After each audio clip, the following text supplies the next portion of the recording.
And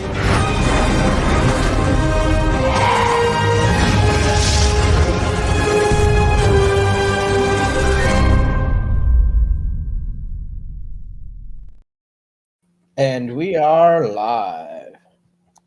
Welcome to Fantasmagorium Show. I'm Kat, joined by Steve, and we are here to review the third episode of Alien Earth and cover other entertainment topics of the week. Yeah. How's it going? Good. Alien Earth Episode 3, Metamorphosis was the name of this one. Mm-hmm. And I'll have to tell you right off the bat, I think this was my favorite of the three. I really like this episode. We'll get into it a little bit. I'll let you do a recap here in a minute. But I felt like we started to see a little bit more character development in this episode and kind of the beginnings of where things may be headed. Mm-hmm. So I enjoyed this episode a lot. What'd you think? I think it's like the whole series is going to continue the pseudo real time, like unfolding, like not much happening, like we're not having big jumps of time or anything, because it feels again like you could have really done all three episodes as one big like introduction kind of thing, because it feels like the hour and a half episode or something like that. Right, because it feels like at the end of the third episode we're finally slowing down without the major cliffhangers. Because this one just picks up back inside the ship again and we see what's going on. Not too much happens in this episode, but still some significant things. We have Wendy saves her brother from the xenomorph, and she decapitates the xenomorph off screen. Which is badass, by the way. Yes, but she gets killed doing it. Her brother is injured enough that he has to have his lung extracted. And for some reason, his lung makes its way to the Prodigy Laboratories. Meanwhile, the two other Lost Boys, Nibs and Slightly, are in, or not Nibs, but Slightly and whatever the other guy's name is, but they're down at the eggs where Kirsch sent them. And while they're hanging out there, Malwan shows up. And he sees them, and the two kids almost spill the beans about the fact that they're not just regular robots. And while Malwan's kind of distracting them, he secretly downloads all the ship's data to his own CPU and then scrubs it from the computers. And then he goes up to Slightly and nearly kills him, but implants like a Bluetooth device, essentially. Which is kind of neat. Some kind of epidural type of... Yeah. Like almost like a sticker almost. It sticks. Yeah. It looked pretty badass the way he did it too. Yeah. Then Malawan ends up escaping when Kirsch shows up, and they decide to confiscate, all the aliens that they found and take them to the research lab.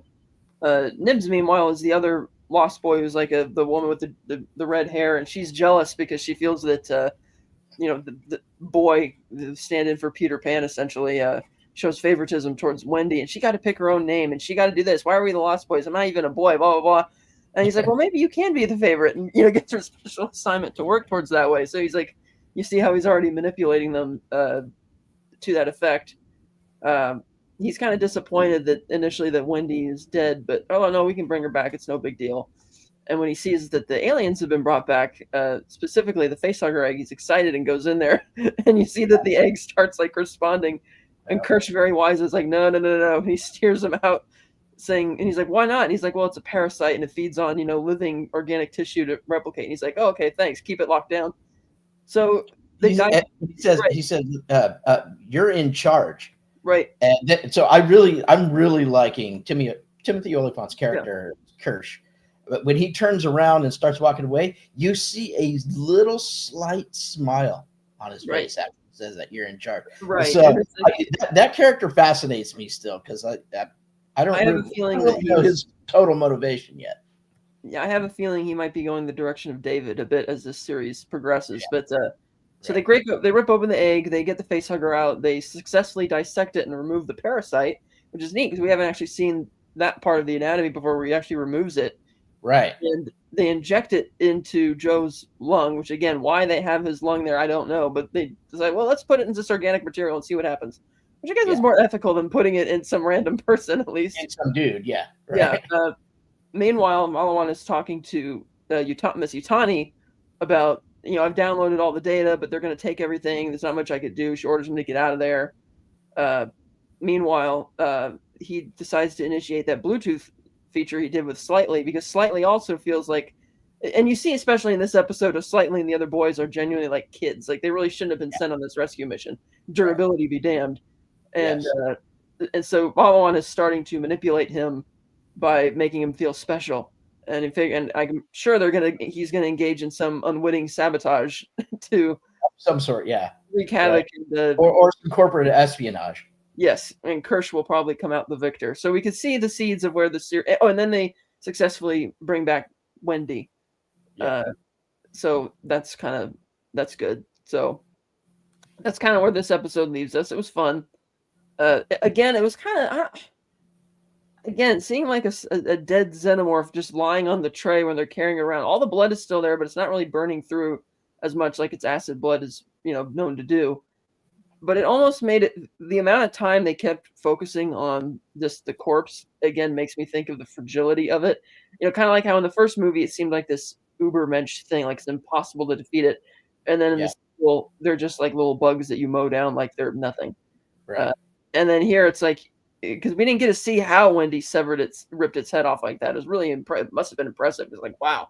Yeah. But when you see it carrying around on the forklift and everything, it just seems, I don't know, it just doesn't seem like it's as a threatening of a thing anymore. Right. It becomes very prosaic. You're like, oh, okay. Well, Yeah. it's just another thing. And, You'd think everybody be freaking the fuck out about it. Because Yeah. I would. I mean, And all of this. yeah. I get that we're mostly dealing with robots or synthetics or cyborgs, but still, I mean, you'd think they'd be. To be fair, Kirsch is very interested in all of this. You can tell he's into it. His scientific mind is going, on overdrive with this stuff. Yeah. So he's into it, which kind of, so again, I think we touched on this last week that we don't think the prodigy is long for this world, right? Because there's way too much shit. Well, that's another point of contention in the episode is that, all of boys seconding, his lieutenants or whatever, so to speak, are like, dude, we're on the verge of the greatest breakthrough ever that we've been working on the last 10 years. You want to drop all of that because of this? And it's like, on the one hand, I sympathize with Boy, because if you have something this amazing drop into your lap, you shouldn't just say, oh, well, we're busy, so we got to give it away. No, you got to multitask and take care of it. But at the same time, they're rushing into it kind of fast. It's like, oh, we're just going to take back to this lab. We don't know nothing about it. It's already carved everything up. It's like, maybe we should slow down before we have a grasp of what it is that we're doing. And so I think that given Kirsch has a vested interest in their initial project that they've been working on for the last decade, I think he's going to do something to try and benefit both things to his own ends, because he doesn't want to lose the integrity and the success of the first project, which is, with the android consciousness, especially not at the expense of aliens, but he still, you could tell, has a genuine scientific interest in these aliens. And honestly, the one that intrigues me the most is the one from the previous episode, which was like the big steedling hanging down from the ceiling, with a little fly trap like thing come out. That's the one I'm most interested in. Yeah. And then you have the other parasites. And again, I don't know if they're going to get into flashbacks, because again, I thought it was disappointing how we just, oh, the ship's already found LV-426 and all these other aliens. It's like, what? It's like, oh, okay. Yeah. But I wonder where they got it from, because this show could potentially give maybe a wink and a nod to whatever happened to David and all of his, his ship full of facehugger eggs. It could, but I do think I heard Noah Hawley say that, or it was reported that he said that they're kind of forgetting about those two prequels, which is, I can understand where you want to do that, and why this feels so much more like Alien. To me, that just makes it all the more important to establish how they found. It's like, what, you just randomly stumbled across this planet and found all this stuff? Yeah, they're gonna. I mean, obviously, it wasn't one planet, because they were out there for a long time, 65 years, and they found all sorts of different species from other places. But they had to have known where to look or where to start looking. Right. And maybe one thing leads to another, but at least you can't just go out. And space is so vast. You can't just say, oh, we're just going to go troll around and maybe run into something. So there's got to be something there. And I mean, knowing the way Noah Hawley sets up his universes and anything that he's done, I think we'll get it. I just don't know when. We may not get it in the season. Another interesting thing about it is that as we know from the original movie, because of the fact that, or more so from the sequel, when Ripley shows up and it's like back at Earth and it's been 57 years and she's distressed because her daughter's gone. It's like, well, that tells you that their mission was not so, like, LV-426 isn't so far out there that it would be like a human lifetime in cryosleep to get there. But this mission lasted 65 years, and other than Malawan, it seemed everybody else on that ship in the beginning were like humans. So it's like, did they just volunteer to like never come back to Earth? Because unless they're going to to the far reaches of space, and maybe they don't have families on Earth, it's like, cool, we'll do it. We'll go into cryosleep for decades to reach. God knows where to get those other. It could be that. It could be, that's their, since it's all corporate run, it's just their job. They had to. They didn't have a choice. But it also could be that they had a quota system too, right? Yeah. So you hit a quota and then you come back home. Yeah. You hit a certain quota and then you come back home, and the length of time, you don't keep going to finish out the length of time. You just come back on the quota. I mean, I suppose I'm just making excuses now. I mean, who knows? Another thing I found is interesting is that last week I theorized that maybe Malawan was engaging in corporate espionage or something for maybe, because how convenient is it that because he obviously is the cause of the ship crashing. And of course it crashes in a Prodigy territory, but we see that he's still loyal to Miss Yutani. So not clear, therefore, what he was doing, clearly being responsible for sabotaging the mission. So I think slowly, now that he's got that two-way link with what's the kid's name? Slightly. Slightly, yeah. So I think it will slowly, his motivations will slowly unravel over the course of the series too. Yeah, it's weird, right? Like, he kind of touches on it in this episode, why he did what he did, but it's very vague because he's speaking to a child, right? So it's not in depth or anything, but you start to get hints. There's little seeds and hints that are laid throughout the episode, which I enjoyed. And now he's interested because of the whole "when is a robot not a robot?" Right. And now that he's going to be making friends with Slightly, I wonder what he's going to do, because undoubtedly he's going to get Slightly to spill the beans on that. So that's where that corporate espionage the other way will go that you were talking about last week, right? So sabotage that, and maybe Kirsch will try and, hey, this is our project, So it's laying the groundwork for interesting directions to go. So I expect it. Let's see, maybe a couple more. I mean, usually in a Noah Hawley show, it's episode 6 where the shit hits the fan. Right. So we got a couple more episodes to go through the setup. But it's just a lot of table setting.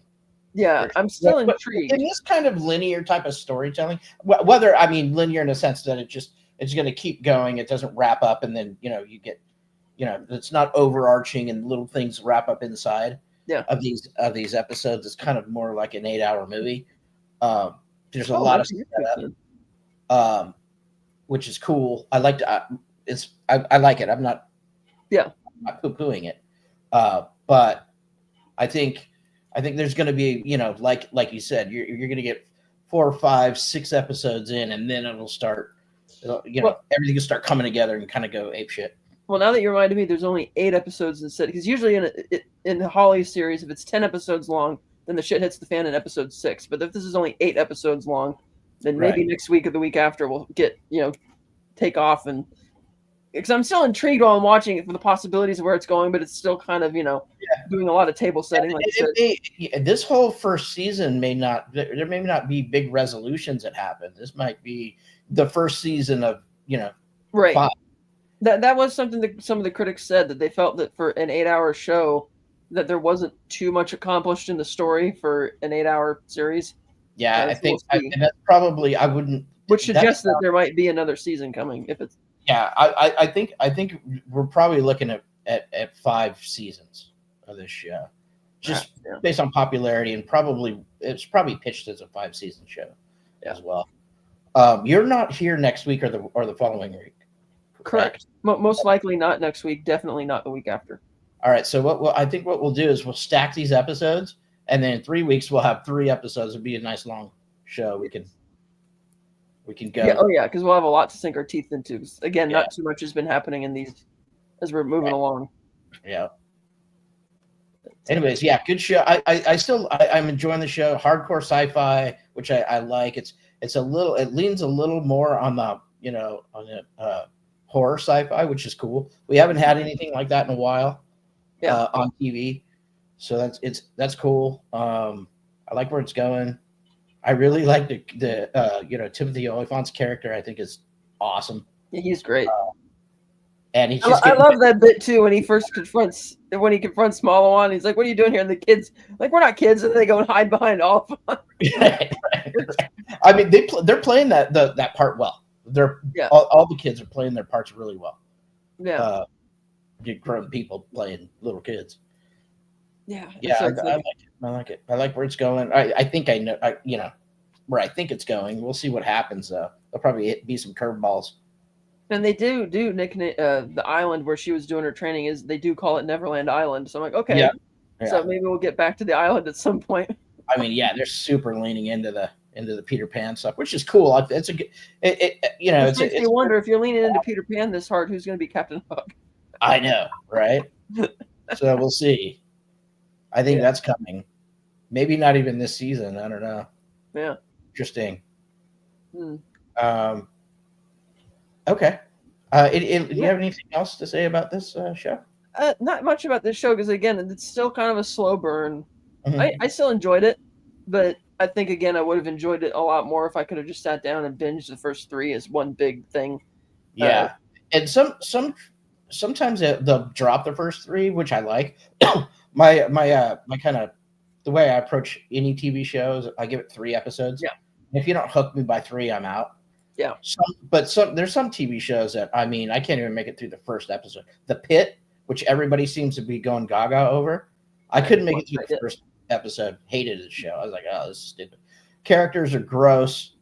They just treat each other like shit.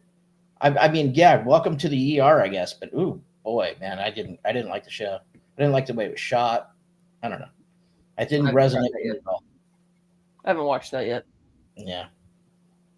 Anyways, yeah, good show. We'll keep going.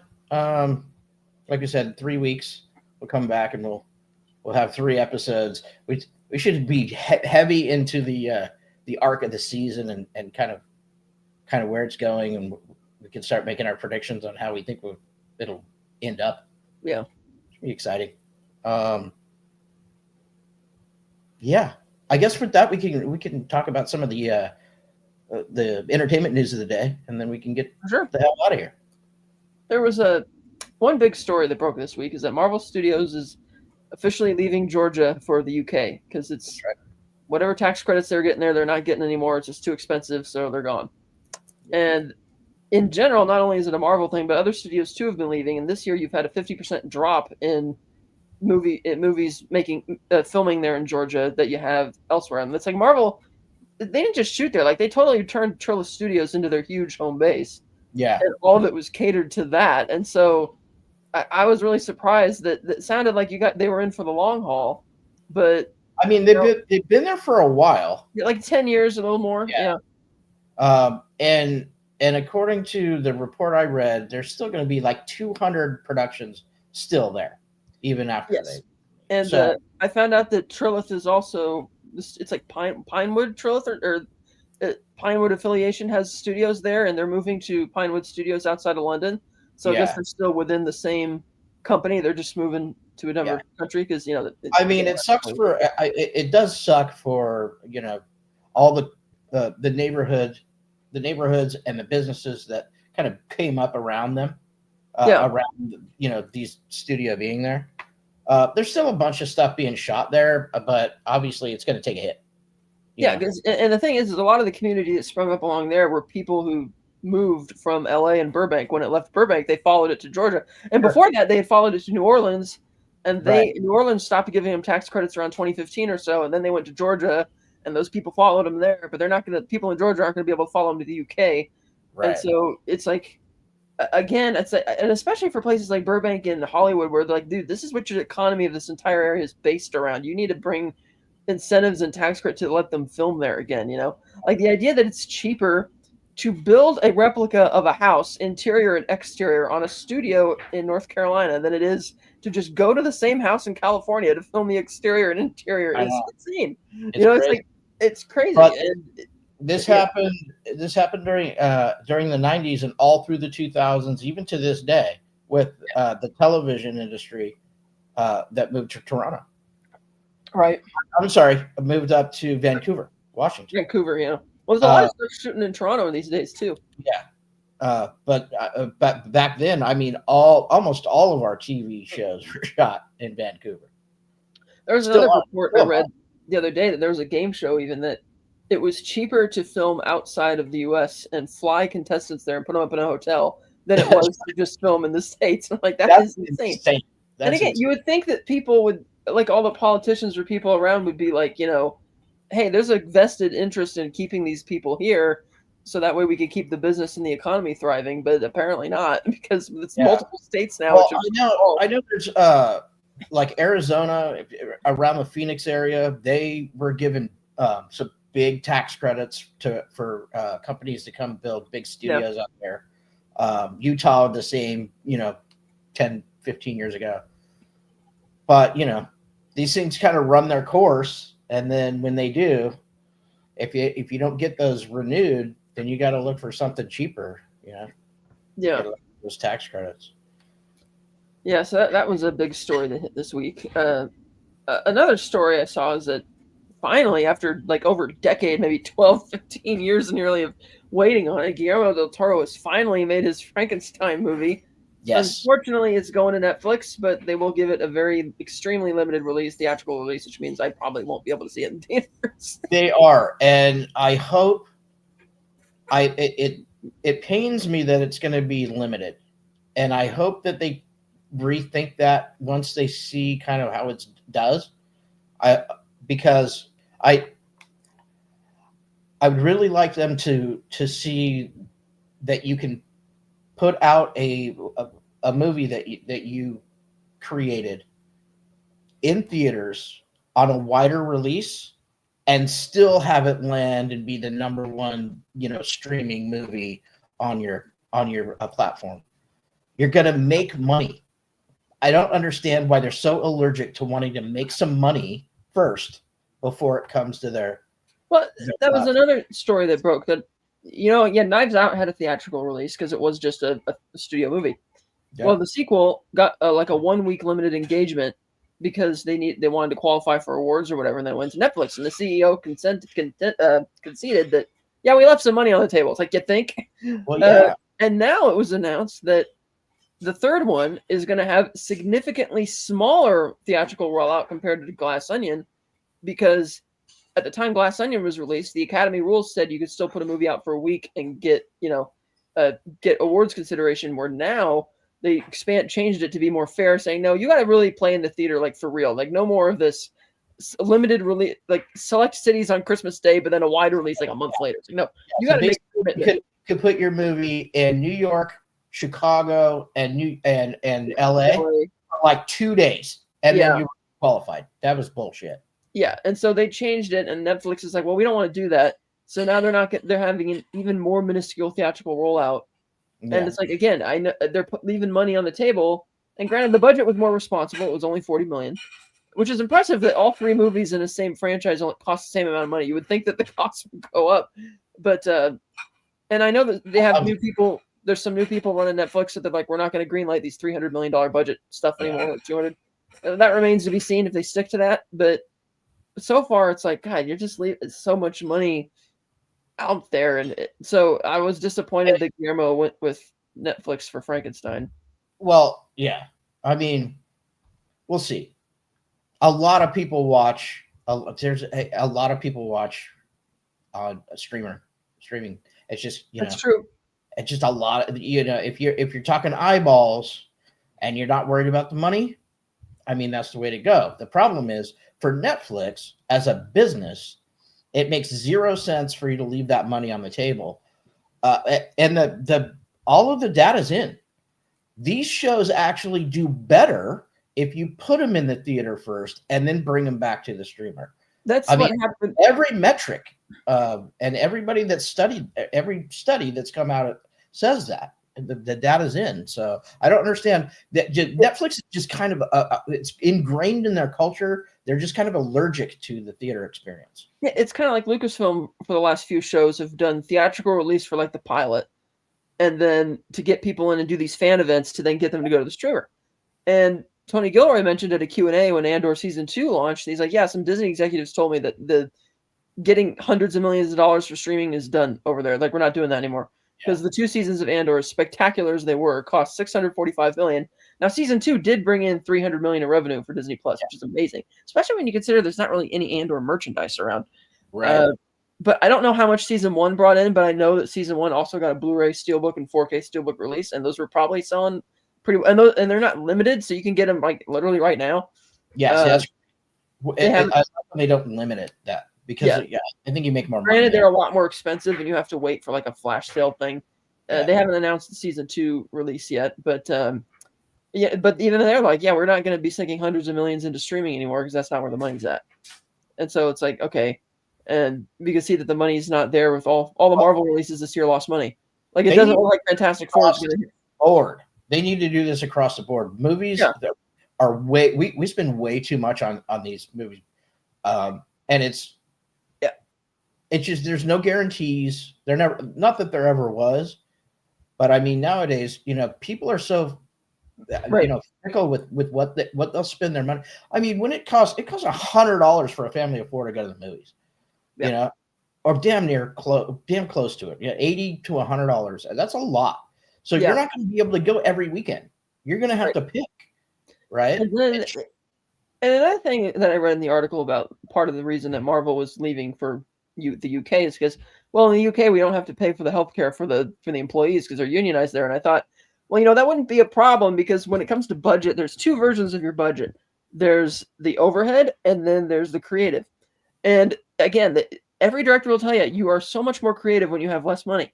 Well, because they keep throwing hundreds and hundreds of millions of dollars, which is not just the overhead, it's all this excessive money they're giving them. It's like, you could easily be a lot more conservative with your budgets and still have high quality shows and afford to pay your people and not have to outsource to, keep taking all these jobs away.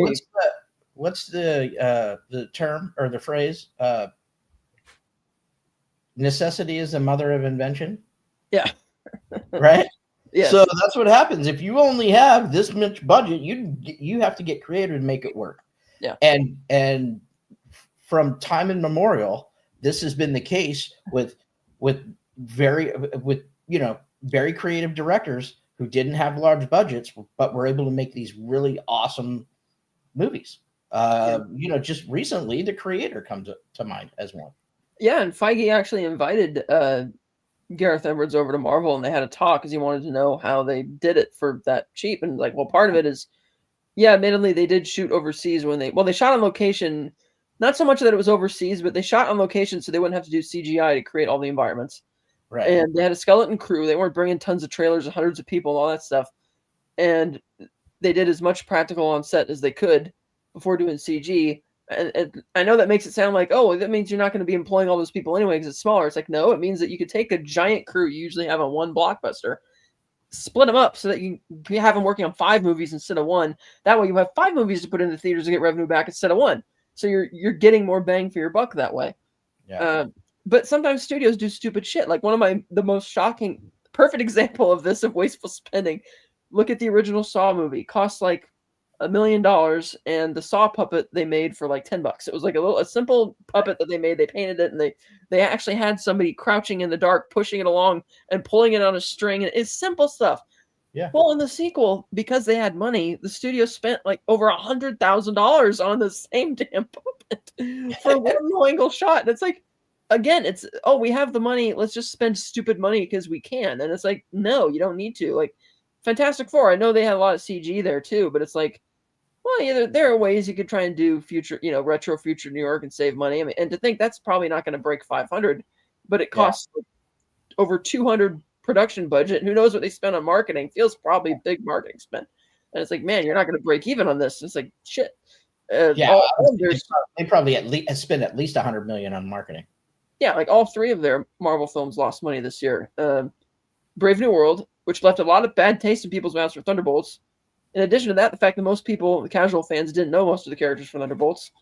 And then, which is a shame because Thunderbolts is a good movie. It is. I contend that Thunderbolts is my favorite Marvel in a long time. That ain't saying much since Endgame. Right. I did pick up the Steelbook. In the New Avengers. This one lost $100 million because they broke even on the production budget, and that was it. And then and now they got the F4 thing. So it's like, and when they're saying, "Oh, we need to save money because we're losing it, so we're going to go overseas," like, no, that's not the answer. The answer is stop spending stupid money. Yeah. And it feels like they're being lazy and not paying attention to how to make good movies. We'll just throw more money at you to solve the problem. Oh, but now that we're losing it, rather than just being more responsible with our budgets, which can keep your loyal employees employed, let's just throw them under the bus and go to another country because we would rather keep spending stupid money. Oh, we'll spend less on the overhead, but we're still going to throw the stupid money at the creative side. Right. It's like, it's annoying. It is annoying. Hopefully they'll figure out how to get back on track, though. And I think it just comes out of make good movies, don't overspend. I mean, it's hard to tell a franchise that averaged $1 billion a movie over like 26 movies, to not overspend because it's. I mean, I get it, but you have to. I mean, sign of the times. You got to read the frickin' tea leaves too. Well, and that's the same for all, not just Marvel, but like Lucasfilm and for Netflix and for Apple. All these streamers do need to save money. And it's like, I look at the Blumhouse model. It's like, yeah, they make horror films, but but the technical quality is still top notch, and they're making them for like $10 million or less. Fucking bust there. It's like, what's stopping you from doing a great drama or something for $10 million? Or better yet, you can bring jobs back to places like LA and Burbank if you just had minimal budget movies, so that way the little extra you have to spend on the taxes or whatever, you could still do that. But no, they keep wanting to have these stupid big budget, what I call the stupid money things, at which point, it does become cost prohibitive to shoot in a place like California. Netflix did make a really good drama a couple years back. Was it called A Marriage Story? Yeah. Yeah. I know Bob. Yeah. Yeah. I love that movie. Yeah. Great movie, small budget. Very few. I think there was 4 or 5 actors in the whole. Movie. There was barely. It was just people talking. It was well written and shot. Either exteriors might have been shot in LA. Maybe they shot the rest elsewhere. I don't know. But again, it's like if you reduce the stupid money budget and be more conservative with just your basic budget in general, then you can afford to still shoot in places like, LA or Burbank or Georgia or North Carolina or even New Orleans. But they don't want to do that anymore. And it's like, and it's kind of like, I know we rag a lot on Bob Chapek and his stupid quantity over quality, but it's like the Disney shareholders let him do it because they were greedy. And it's like they didn't stop. They had the same idea, quantity over quality, and or they didn't think that at the time. But people will come just because of the brand name. It's like, no. They're finally getting there. But rather than responding to it in the right way, they're responding to it in an unfortunate way by showing no loyalty to people who've been working for them to help them make all this money. And bye-bye. So another this news broke late this afternoon. Nicolas Cage is in talks to start in True Detective season 5. Yeah, and if they had a different showrunner, I would be excited. Yeah. So Jeff Snyder broke this, I believe, on the hot mic today. And then all of the trades ran it. But yeah, Nicolas Cage reportedly nearing a deal to lead True Detective season 5 HBO, playing the role of Henry Logan, a New York detective in Jamaica Bay. Details are still emerging. Neither Cage nor HBO has officially confirmed the report. But Cage's casting would be kind of bring some wild, unpredictable energy to this show. Obviously. So I'm cautiously optimistic about it. Let's put it that way. I actually liked season 4. I had no problems with it. I couldn't stand season 4. But I wanted to love it so much. I know you didn't. Yeah, I really wanted to like it. My short version is that when you have two people who are both curmudgeons and relatively unlikable people, that doesn't make for great banter like you had in season 1 and even some of the characters in season 2. Yeah. Very little time was spent trying to solve the mystery. Because it's like, I get it. Interpersonal problems are good for your characters, but you have to spend time solving the mystery for a show called True Detective. True fucking Detective. And then I didn't think they solved the central mystery of that show, which is what killed the scientists, because that's like they were literally clearly channeling John Carpenter's The Thing there. Yeah. It sucks because it was set up. The setup was really cool. The hook was excellent for that series. The best hook in any of them. Follow through is just kind of, it was very lackluster. So I agree with you in that point. It's just the I liked writing it. I think the reason I liked it was the two leads were very strong, in my opinion. I really they were written well. They just, I don't like, you need some type of when you put two miserable people I like together. John Hawkes is pretty awesome. I like him anytime. He was. I thought his character arc was going to go somewhere, and then it doesn't really. It went somewhere all right. Then there's a big plot hole in the finale. Yeah. Where it's like, wait a minute, this ice cave is only where the girl died is only accessible from the hatch. But she clearly didn't come in through that way. So how did she get in the first time? We know the detectives get in there because of the cave in, but how did she get in there for this to even happen? Like, that doesn't track. Yeah. So that was. And then the laziness that if the cleaning staff knows that she's been having an affair with this guy, it's like the logical thing to jump to is that maybe the guy did it, not everybody. And it seems like the more logical reason to kill the scientist is because of the experiment they've been doing at the expense of the community. As opposed to, we think they did it, so we think they did, that type of thing. Oh, well, you're just the foreigner people, so you must hate us, and you're big corporate, so we're just going to kill all of you. It's like, that felt so lazy writing to me, It was pretty lazy. The writing, it was weird because the dialogue I thought was strong. The overarching writing of the show itself was not. And retconning the title in that way. You can tell that who the people that are writing the dialogue in the show were really good, but the overarching story narrative was not it wasn't very cohesive.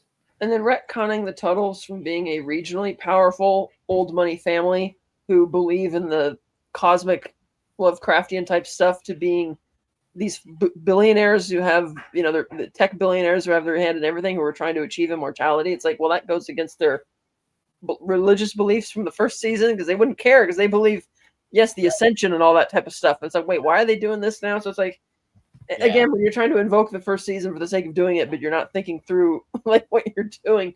Now, I think that show has got a lot of problems anyway in terms of all 4 seasons. It's like season 2 they rushed it, and I was surprised that an HBO executive actually admitted that we rushed it, we shouldn't have, even though I liked the characters, I liked most of the story, I just didn't like how they wrapped it up. I thought it was really sloppy. Yeah. 3rd season, they panicked and decided to go back, copy the first season way too much. Yeah. In their structure, and the solution to it was just too bonkers and just kind of out there. So I don't know. Maybe they can bounce back. We'll see. Probably not. Probably not, because it's still what's her name. I can't remember her name, but she's still a showrunner. So we'll see. We'll see where it goes. But Nick Cage is exciting. So we'll see what happens there. Another story was Karen Gillan joins Highlander reboot. So that's it. Yeah. So she joins, obviously, Henry Cavill, Russell Crowe. They're back together again. Russell Crowe played Henry Cavill's dad in Man of Steel. Yeah. Dave Bautista and Marissa Abella, I think is how you pronounce her name. I think so, yeah. Yeah. So I like when she shows up anywhere. She's amazing. She's one of those actresses that I think should be way bigger than she is. But that's neither here nor there. There's a lot of people like that I think should have been superstars that just never, for some reason or another don't get there. But I love her in everything she's in. Mm-hmm. So that's good. Another piece of news is I don't know. Did you see Highlander? Have you ever watched that movie? I've not seen Highlander at all. It's a great movie. Oh, it's a great movie. It's the epitome of an 80s movie. Mm. So you dig it. Now, Highlander 2 is probably one of the worst movies ever made. I've heard that. But also to qualify as one of the worst films ever made, the first one's got to be very damn good. It's really good. It's really good. That's my rule of thumb for whether or not a sequel can qualify as the greatest movie, like the greatest sequel ever made, by virtue of the fact that the first one's got to be really damn good too. Yeah. To make it. I would recommend it. All right. To you. You should watch that. In fact, if there's I don't even know if they have 4K. Oh, I do. I have a friend gifted it to me actually. I just haven't watched it. Oh, yeah. I just haven't watched it yet. It's fun. Yeah. So I like Dave Bautista, and he'd probably make a great Kurgan. But I had Kevin Durand. I thought would make the perfect Kurgan, but they didn't go that way. So let's see what else. Oh, Daniel Day-Lewis returned. Yes. He's showing up in his son's film. I believe they co-wrote this movie together. They did. Yes, he wrote it with him. So that was really impressive. And they got Sean Bean's in the movie too. Sean Bean, yeah. So that's going to be interesting. Great to see him back. It's going to premiere like next week or so, or a couple weeks at TIFF. I think it's in October. Let me for the premiere. Limited release on October 3rd and wider rollout October 10th. Well, I mean, we'll hear from people at the festival what they think of it next month. So that'll be. And then the only other thing that really caught my eye was the new trailer for A Big Bold Beautiful Journey with Margot Robbie and Colin Farrell. That one snuck up on me too. Yeah. That's a great. It was a great trailer. It just looks like a nice kind of romantic movie. Every once in a while we get these really good kind of those kind of like a romance movie that's not a rom-com. It's not a hardcore drama. It's just it looks like a feel-good kind of movie. Right. It looks, if you watch the trailer, there's a little supernatural element to it that I don't know is really supernatural yet, because until we see the movie, or if it's more of an exploration of the inner self that's just being portrayed, through these two characters. It looks very interesting. I think I told you about this last week. That was kind of on my radar, so it's good to see a trailer for that. And other Margot Robbie news, though, it looks like she's either circling, or Disney is circling her for Pirates of the Caribbean 6. I think it's 6. Are we in 6? Yeah, I've been hearing that story going on for like 5-6 years now. Yeah, and I don't know. Since the whole Johnny Depp thing flared up, they announced it actually like 6 years ago, I think it was. But then they're like, we're not going to do it. And then they walked it back, and now. So now, I think it's resurfacing now because there was a week or two ago, there was a few reports that Johnny Depp is Disney's talking to Johnny Depp about coming back. I don't know if they're going to do that or not, but those talks are happening.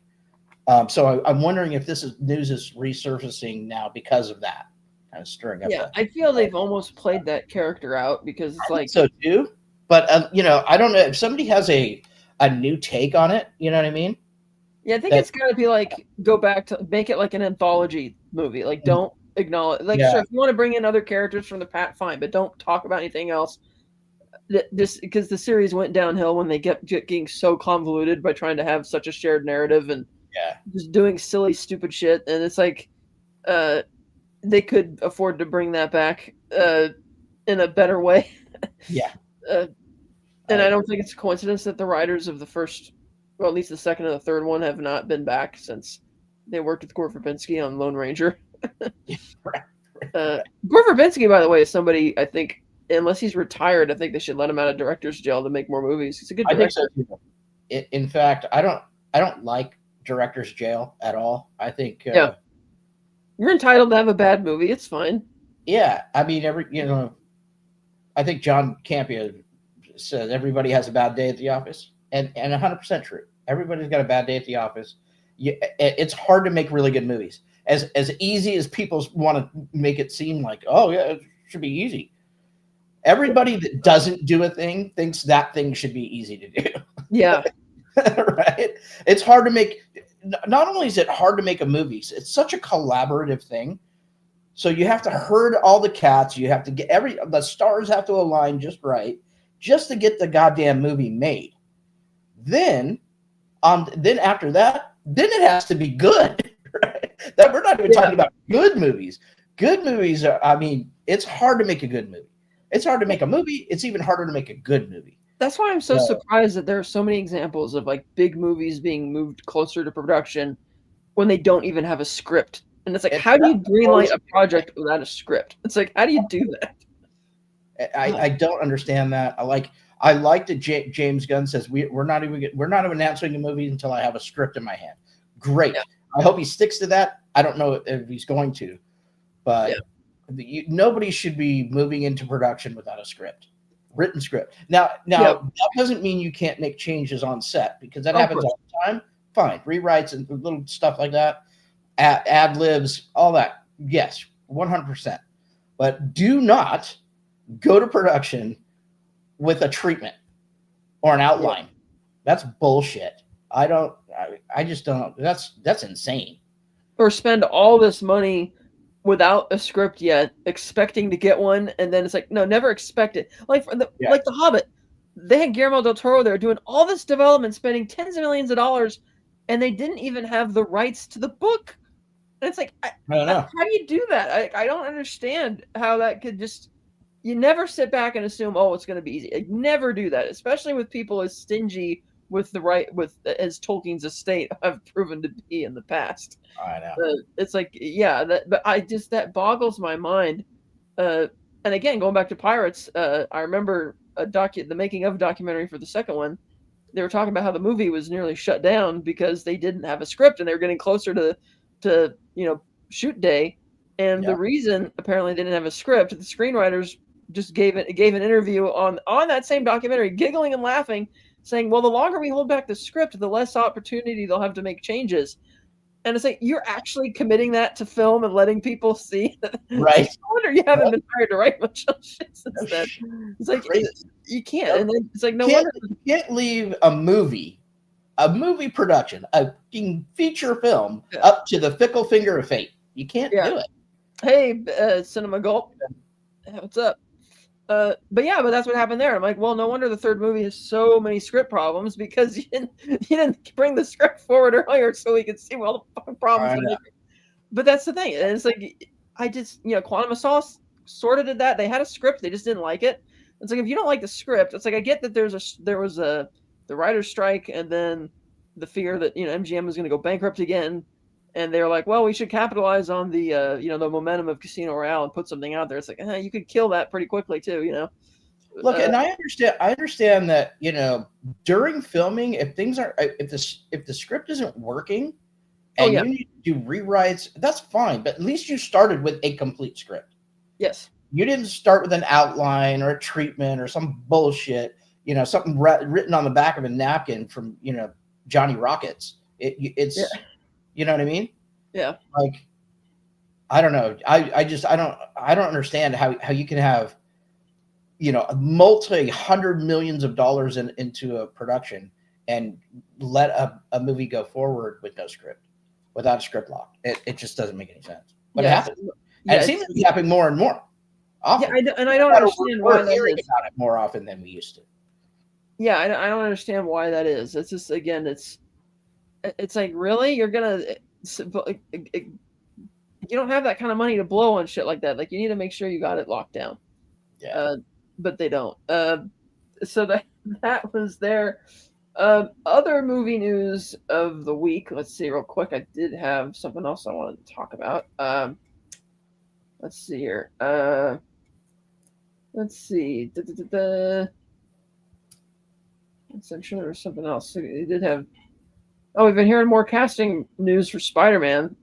They're starting to. I don't like what I'm hearing already. Like, this is supposed to be street level, grounded Spider-Man, and now it's just like, it seems like they're just packing this thing with characters. Too many characters that don't need to be in there. Like, yeah. And again, they tried their new Avengers thing, and Young Avengers, and it's not really working, and it doesn't sound like they're going to do that. But then they keep so Punisher's going to be there, and Hulk's going to be. It's like, I don't really know about that.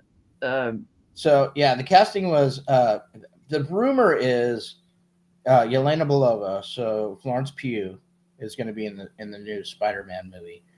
It's still a rumor.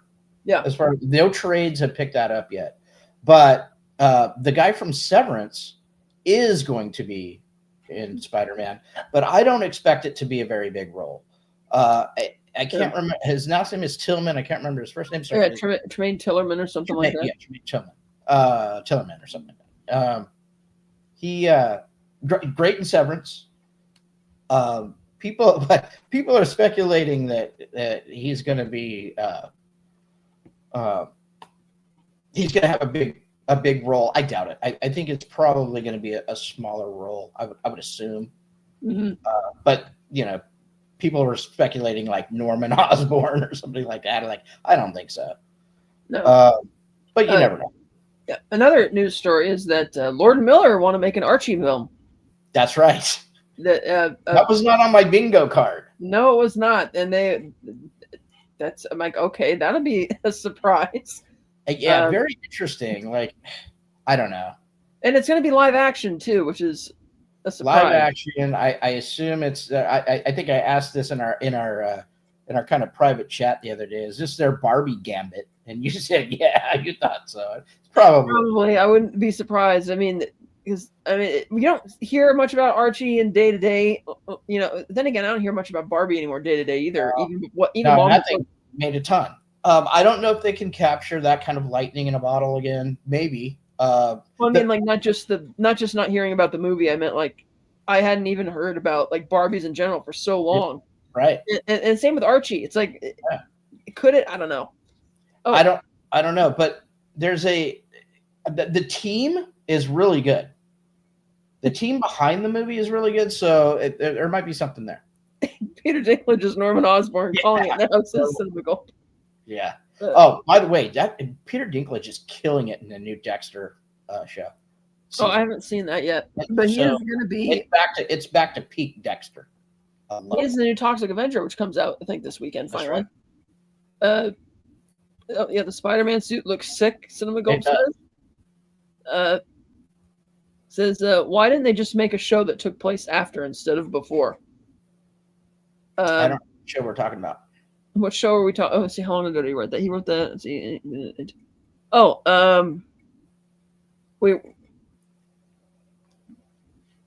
Chime in and tell us which show you're talking about. Yeah. Or throw him a link. Throw him a link, Steve. Oh yeah. Yeah, throw him a link. We got 3 people watching here. We got to bring more people on. Yeah. Duffer Brothers are going to Paramount, apparently.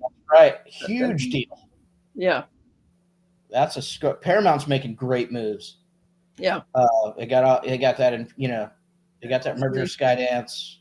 I like that they're prioritizing theatrical over streaming.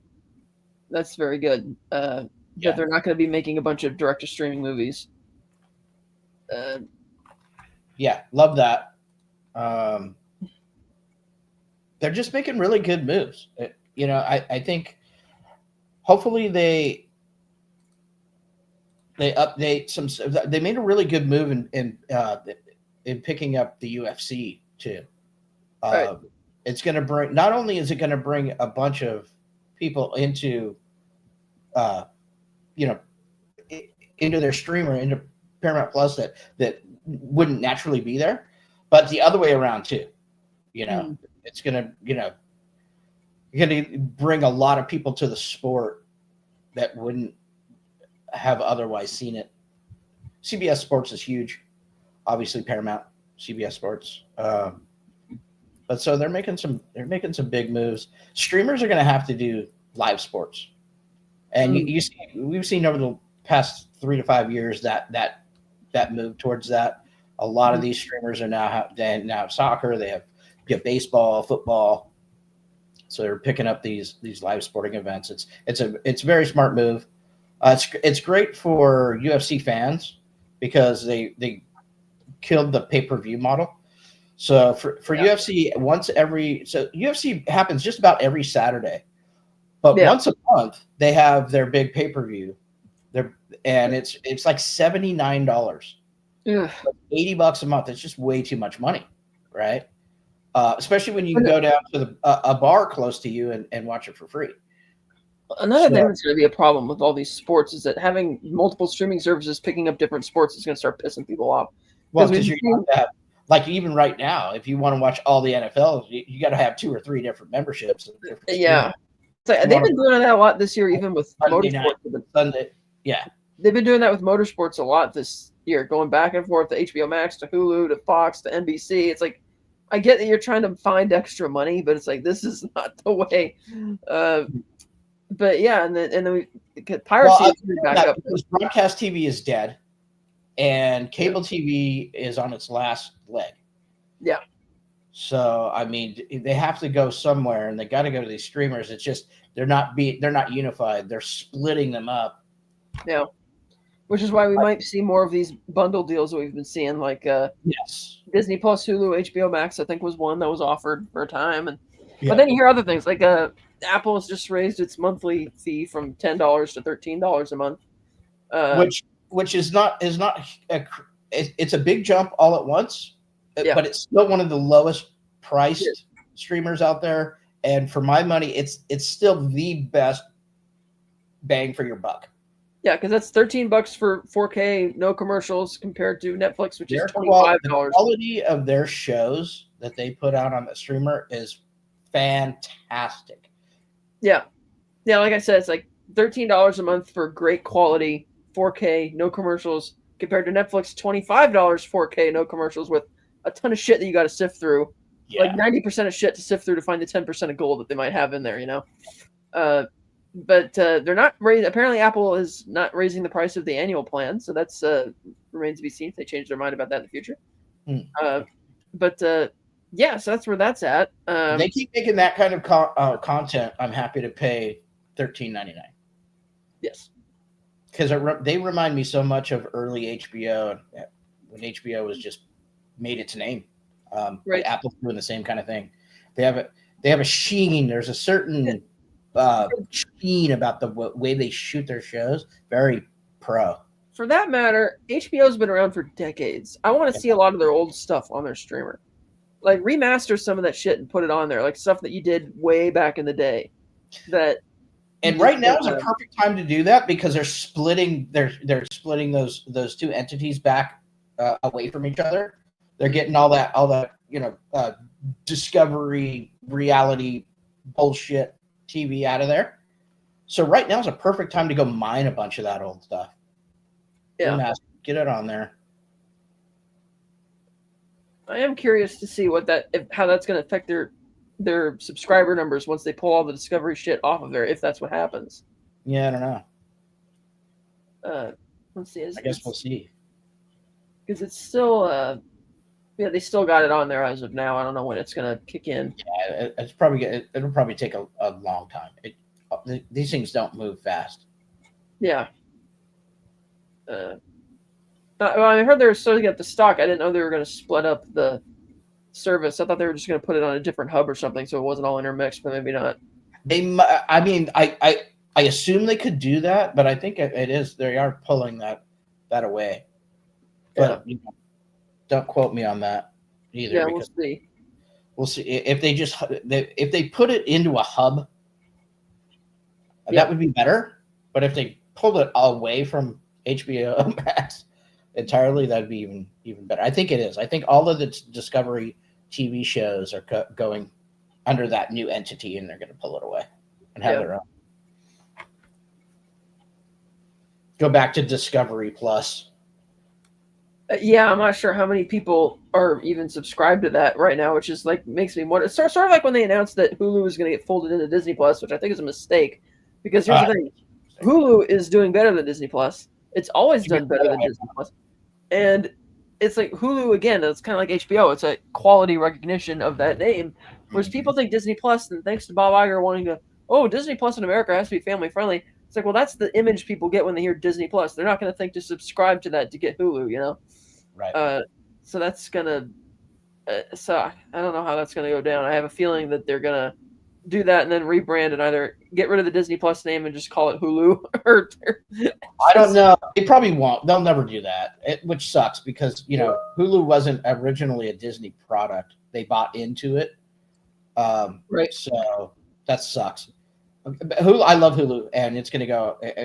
It's gonna go away. And right now, I don't like what I'm Well, getting from Disney Plus. So I yeah, it's a do have. concern. I am canceling my Disney Plus subscription because I now have Hulu Live TV and Disney Plus is included, and they're obviously not going to get rid of Hulu Live TV because that pulls in like obscene money every month for the Yeah, people have to keep doing it. that. So I'm just curious as to what the interface is actually going to look like. Well, it's got to be better than the Disney Plus interface, which sucks. I don't have a Compared, problem. I kind of like the compared way they have the hub situated in Disney Plus. I didn't have a problem with that. I mean, that's fine, but the actual interface, the way the actual functionality of the players, I always have an issue, a problem with Disney Plus. Hulu, I love the way Hulu functions. Hulu seems a I'm bit happy with the jumbled. layout of Disney Plus, like their home screen layouts and stuff. That's fine. Yeah, I love But the Disney Plus home screen layout. It seems a lot cleaner than say the Hulu. functionality is a pain, and the hub, the Hulu hub right now on Disney Plus sucks. Now, when you say functionality, do you mean like the ability to play it, or Yeah, the actual players, the tech behind it, not the user interface. Okay, yeah, because I kind of like the simpler user interface they have on D Plus with the all the hubs there. Yes, I think that's fine. I think that's, you keep that and use the actual technology, that the engine that runs Hulu. Put that behind that sexy UI Disney Plus, and then you got something good. Right. And that's what they should do. They should just marry the two. I'm going to click on the Hulu tab on Disney Plus and see what happens. It's horrible. I mean, it's not. I mean, it's horrible. It's compared to Hulu, and you just don't get. And I'm signed into my old Disney Plus account right now, so it says, enjoy these series from Hulu or enjoy these movies from Hulu, and it's a random assortment of shit. Yeah. And then upgrade to watch movies from Hulu, and it has or watch more from Hulu rather with everything else, and Alien Earth, and it's like, oh, I could just. So we'll see how that's actually gonna. Hopefully they figure it out. They're probably what they'll do. I think their plan is to pull that over, revamp the whole thing. Because the technology that they use, Hulu uses, is actually better than the Disney Plus technology. So if they marry the two, that would be cool. Yeah, it would be. Yeah, Plus, so one less streamer I have to pay for. Yeah, and again, it's like Hulu. I think even if you don't have the live TV thing, they still have a bundle deal anyway. You can get with Hulu, Disney Plus, and HBO Max. But maybe that was just for the ad-supported version. I'm not sure if they have one for the ad-free. Yeah, I have. I don't. Do I have the bundle? I think I do have them. I do have the bundle. Yeah, but HBO Max is a great one too, and that's expensive, but that's good. I have HBO Max. I have all of them, but almost all of them. See, I think that covers most of it in terms of the news. I think so. I think we're good. We're at the hour mark, or a little over the hour mark. I think we can wrap this up. Yeah. But ultimately, still on board with the Alien Earth. I actually really liked episode 3 more. All 3 episodes I liked so far. I think this was my favorite episodes of the season so far out of the 3. Like we said, Cat will be away for 2 weeks, so in 3 weeks we'll be back, and we'll have 3 episodes to go through. So we'll have a full show. Yeah. You know what? Maybe we can convince Robert Martinet to come on with us and talk about those 3 episodes and the series as a whole. 6 episodes in. Yeah, that'd be good. Be great. All right, so I think that'll do it for us. Unless you have anything else. No. Thanks for showing up, Cinema Gulp, and whoever else has been watching. But yeah. All right. Well, for Kat, I'm Steve Foley, and we will see you next time.